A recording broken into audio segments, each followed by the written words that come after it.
یونس علیہ السلام کا ذکر ہے کہ ان کو بھی ہم نے اگرچہ بھاگ گیا تھا، یونس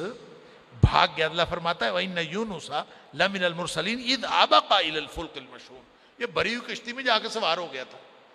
حضرت یونس علیہ السلام نینوا شہر میں تبلیغ کر رہے تھے، انہوں نے نہیں بات مانی، مکالمہ ہوا، بالآخر اللہ سے دعا کی یا اللہ ان کے اوپر عذاب نازل کر۔ اللہ تعالیٰ نے حسب منشا عذاب نازل نہیں کیا، تو انہوں نے کہا تھا کہ اگر عذاب نہیں آگا تو ہم قتل کر دیں گے، وہاں سے نکل کھڑے ہوئے۔ دل میں ناراضگی سی ہوئی اللہ تعالیٰ کے ساتھ کہ اللہ تعالیٰ نے عذاب ہی نازل نہیں کیا، تو بہرحال وہاں سے نکلے تو ایسی آزمائشیں آئیں کہ بالآخر مچھلی کے پیٹ میں چلے گئے اور مچھلی کے پیٹ کے اندھیروں میں رہے۔ اللہ تعالیٰ فرماتا ہے فَلَوْلَا أَنَّهُ كَانَ مِنَ الْمُسَبِّحِينَ، اگر وہ مچھلی کے پیٹ کے اندر جا کے وہ تسبیح بیان نہ کرتا، لا الہ الا انت سبحانک انی کنت من الظالمین نہ پڑھتا، لَلَبِثَ فِی بَطْنِهِ إِلَىٰ یوم یبعثون، قیامت والے دن تک وہ مچھلی کے پیٹ میں ہی رہتا۔ اللہ،